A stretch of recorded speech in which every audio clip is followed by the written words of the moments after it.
부활만큼 그 기독교의 교리에서 논쟁이 되는 교리도 없는 것 같아요. 성경이 말하는 부활이라는 게 뭔가 그걸 알아야 내가 그걸 믿든지 안 믿든지 할 거 아니에요. 제자들이 집안에서 문을 잠가 놓고 있거든요. 근데 예수님이 잠긴 문을 그냥 들어오세요. 문이 잠겨 있는데 벽을 뚫고 들어오신 거죠. 실체가 없는 몸은 아니에요. 그렇다고 우리가 갖고 있는 이런 몸도 아닌 거죠. 도대체 이 성경이 말하고자 하는 건 뭘까요?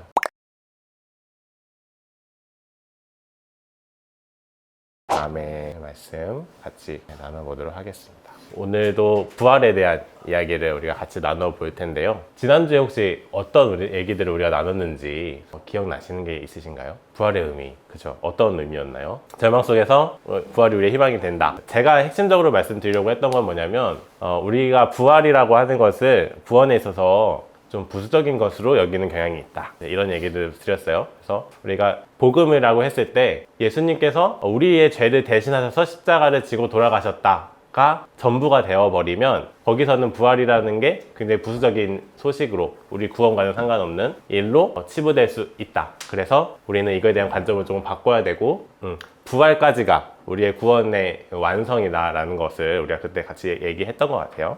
오늘은 그 부활에 대해서 조금 더 자세하게 얘기 나눠보려고 합니다. 부활만큼 그 기독교의 교리에서 논쟁이 되는 교리도 없는 것 같아요. 부활. 가장 큰 논쟁은 뭐냐면 부활 사건이 진짜 있었나? 아니면 만들어진 이야기인가? 뭐 그런 주제로 이제 이야기를 하는데 저는 안타까운 것은 그런 이야기를 어떤 논증들을 하면서 막 얘기를 하는 거 이전에 성경이 뭘 말하는지에 대해서 좀 귀를 기울였으면 좋겠어요. 그러니까 부활을 믿는지 안 믿는지는 신앙의 영역이겠죠. 내가 믿음이 있고 없고의 차이일 수 있는데 그 이전에 성경이 말하는 부활이라는 게 뭔가 그걸 알아야 내가 그걸 믿든지 안 믿든지 할 거 아니에요. 내가 어떤 사람이 뭔가를 증언을 했을 때 그 증언을 들어보고서 그 증언을 신뢰할지 말지를 판단을 할 거 아니에요. 그래서 우리는 먼저 성경에 좀 뭘 말하고 싶은지 뭘 증언하고 있는지에 대해서 우리가 좀 집중을 먼저 해야 될 것 같다는 생각을 했습니다.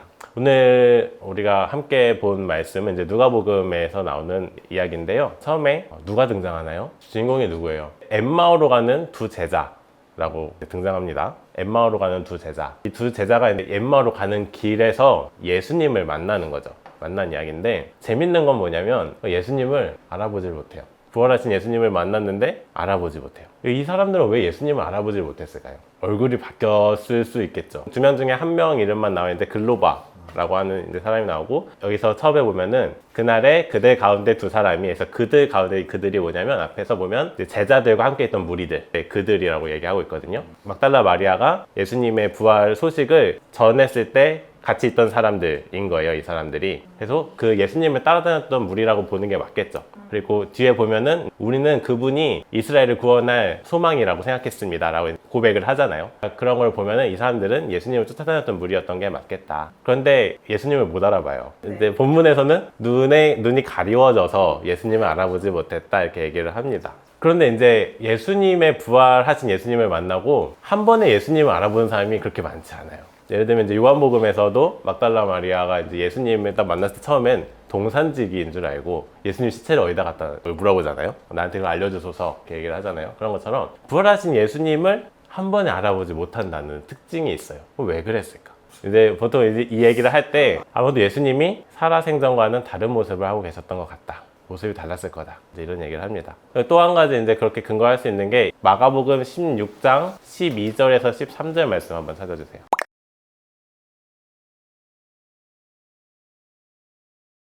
다른 모습으로, 다른 모양으로 나타나셨다. 이렇게 마가복음은 얘기를 하고 있거든요. 이게 같은 이야기라고 한다면 아마 다른 모습으로 나타났을 가능성이 있는 거죠. 사도 바울이 이제 죽음 이후에 부활의 몸에 대해서 이제 얘기를 해요. 고린도전서 15장에서. 그때 얘기할 때, 우리가 이 몸 그대로 다시 부활할 건 아닙니다. 썩어질 것은 몸은 죽고 썩지 않을 것으로 다시 태어납니다. 그러면서 이걸 신령한 몸이다, 영적인 몸이다 라고 이제 얘기를 해요. 근데 그게 뭔지 우린 모르죠. 사실은 우리는 잘 모르지만 어쨌든 그런 어떤 것들이 있다 라고 것만 이제 얘기를 하는데, 그러니까 예수님께서 부활하셨을 때의 모습이 생전의 모습과 동일하지 않았다 라고 하는 사실이 있는 거예요. 그래서 이거를 뭐라고 얘기하냐면 부활에는 연속성이 있고 불연속성이 있다. 그러니까 연결되는 게 있고 이어지는 게 있어. 만약에 모든 게 다 다른 사람이라면 그건 예수라고 할 수 없겠죠. 부활했다고 할 수 없잖아요. 그냥 다른 뭔가 나타났다고 할 수 있지만, 그런데 예수님이라고 하는 인격을 가져가면서 뭔가 외형적인 모습들은 바뀌었고 몸의 형태들이 바뀌었고, 그러니까 그런 달라진 모습이 있다는 거예요. 이 말씀이 중요한 이유는 뭐냐면, 우리가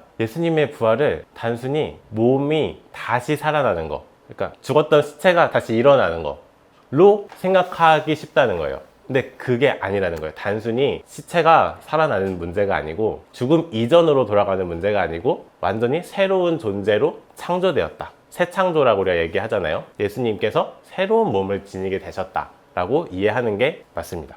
그런데 이 예수님이 부활하신 몸이 되게 신기해요. 몸이잖아요. 어쨌든 성경에서 말할 때 그 예수님이 부활하신 몸은 유령 같은 존재는 아니었다. 만질 수 없고 아니면 뭐 환상이라든지 이렇게 뭐 그런 유령 같은 존재는 아니었다고 얘기를 해요. 누가복음 24장 39절을 한번 찾아주세요. 새 번역으로 하면 내 손과 내 발을 보아라. 바로 나다. 나를 만져보아라. 유령은 살과 뼈가 없지만 너희가 보다시피 나는 살과 뼈가 있다. 그러니까 그 몸은 실체가 있는 몸이에요. 유령처럼 뭐 우리가 생각하는 어떤 귀신처럼 나타나는 게 아니라 몸이 있어요. 근데 그 몸이 왜 신기하냐면, 우리의 일반적인 몸이랑은 좀 다른 특징을 보이는데, 여러 본문에서 나오지만 오늘 말씀에서 좀 특이한 특징이 있지 않았어요? 혹시? 제자들이 예수님을 알아보니까 사라져요.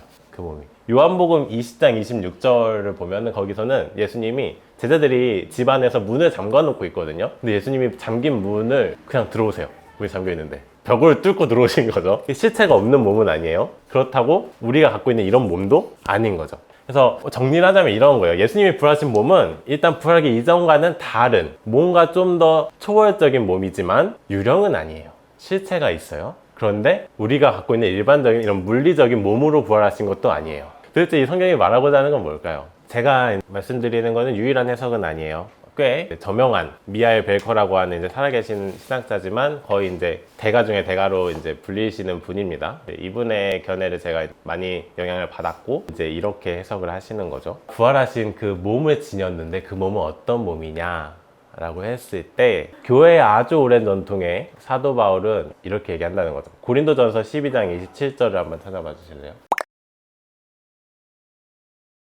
예수님의 부활은 어떤 영적인 예수님의 부활이 하셨지만, 그것이 제자 공동체들 속에서 임재하셨을 때 그런 모습으로 제자들에게 나타나셨다는 거죠. 여기서 그리스도의 몸이라고 하는 거는 교회가 그리스도의 몸이에요. 예수님의 그것들이 우리들의 연합 속에서 유기적으로 연결되어서 하나의 몸을 형성하면 집단적인 인격 속에서 예수님의 인격이 드러난다는 거예요.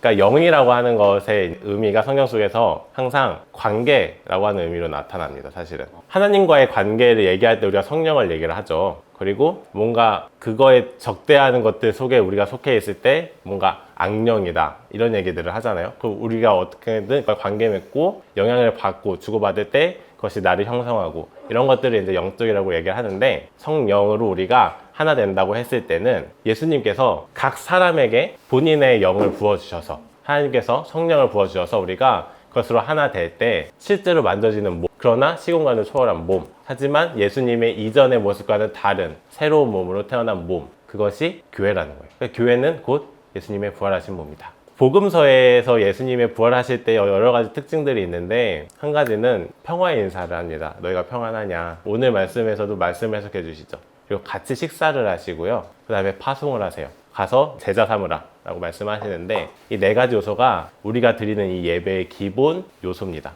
전통적인 교회의 예배 요소를 네 개로 나누면 모임과 말씀과 성찬과 파송, 이 네 가지예요. 그것이 왜 초기 기독교에서부터 그렇게 형성되었는가 이야기를 해보면, 그 안에서 우리가 예수 그리스도의 임재하심을 느끼고 그 교제 속에서 예수님의 그 인격이 드러난다 하는 거거든요.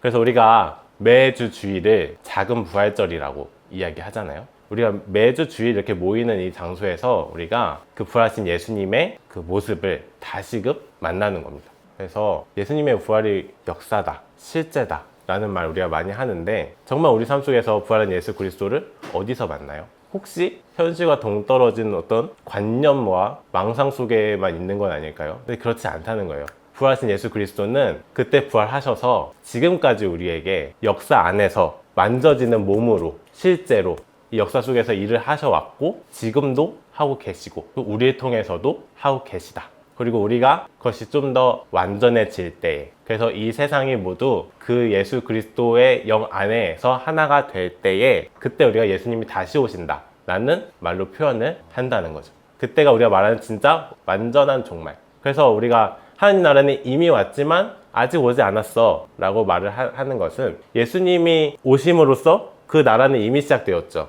그리고 그것이 완성되어 가고 있죠. 그리고 그것이 도대체 어디서 그걸 볼 수 있어? 라고 했을 때는 우리가 성령님을 통해서 성령의 부음을 받은 사람들을 통해 그리고 그 사람들이 그 영 안에서 연합해서 하나의 몸이 되어서 그 예수님이 하셨던 그 일을 계속해 나갈 때에 우리가 그 부활하신 그리스도의 몸을 경험하고 그렇게 해서 우리가 하나 되면서 마지막 때에는 완전한 예수 그리스도의 몸이 이루어지고 우리가 다시 만나게 될 것이다 라고 하는 것이죠. 이렇게 이해했을 때는 예수님의 부활이 그저 이야기로 들리지 않죠. 지금 이 삶 속에서 그리고 우리가 참여하고 있는 이 현실 속에서 이루어지고 있는 그 능력으로 경험되는 거죠. 우리가 그 부활에 참여하라는 예수님의 이야기고 우리가 그리스도 안에 거한다라고 하는 거는 우리가 또 그런 것들 다 개인적으로만 이해하잖아요. 내가 예수님을 만났다라고 하면 어떤 기도하다가 뭐 체험을 했다 약간 이런 식으로만 이해를 하지만 그게 아니라 우리 이 예배 안에서 성령으로 임재하시는 안에서 우리가 예수님의 그 인격을 이어나가고 우리 안에서 그것을 교제해 나가면서 또 우리가 하나 되어서 세상에도 그 인격을 드러내는 것.